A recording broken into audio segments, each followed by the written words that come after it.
Hello, welcome to this new series of monthly updates for Judero. We'll try to release a new one of these every month, and in this video we'll be talking about all the stuff that we've been working on during January. Starting with some big news then, I'm very excited to say Judero has been selected by UK Games Fund for a £12,000 fund.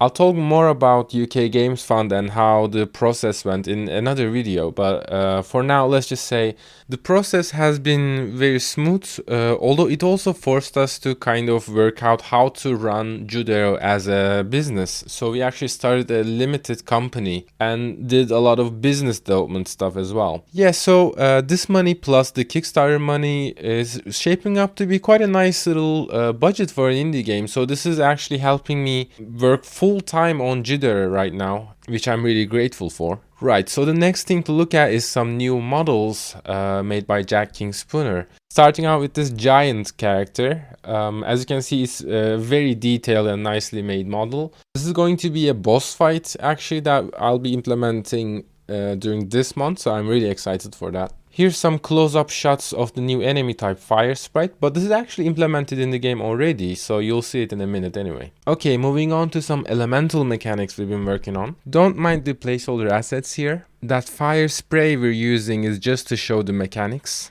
As you can see, we worked on a wildfire mechanic where the fire spreads very quickly.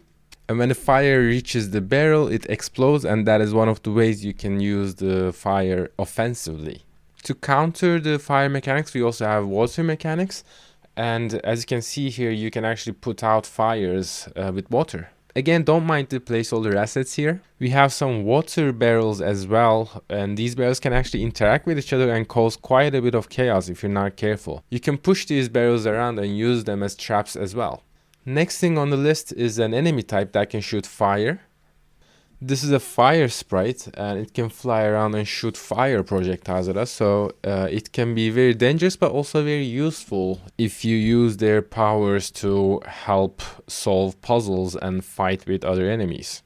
This enemy is the main way you would have access to the fire mechanics as the player. You have to be careful around these guys as they are pretty dangerous, but on one-on-one they're pretty defenseless. However, if you're fighting with multiples of them, they can get pretty dangerous, so you might need to be extra careful dodging and dashing away.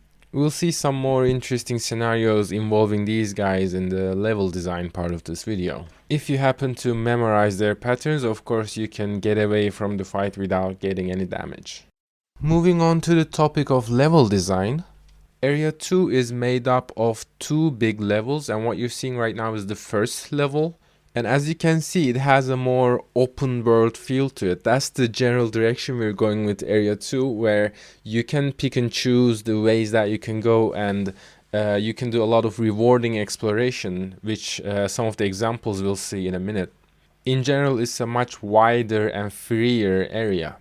Here you can see how it actually feels to move around in the area, and the first thing to note here is our new walking cycle. We remade that animation because that was one of the criticisms we got during our Kickstarter campaign, so we decided to replace it. We might remake more animations of this character as we're kind of trying to push our quality bar as high as possible, and we're still kind of learning how to get the best results out of our unorthodox process of stop motion video game making. So the scenario that we're seeing right now is using the fire sprite to uncover a treasure chest. We really like to design these optional rewards for people who like to explore and experiment. Here's the first not optional puzzle here, as you have to use the fire sprite to open up the way because you're blocked otherwise. This is just a way to make sure that the fire mechanics are understood and learned by the player.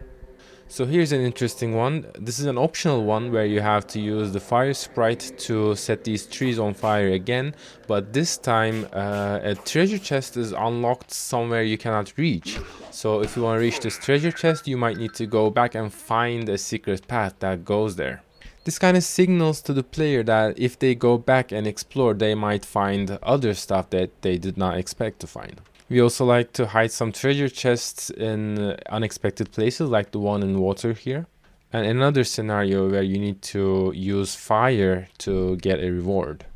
Now, not all treasure chests are as friendly. As you can see here, this one spawns some enemies and you have to deal with this unexpected situation.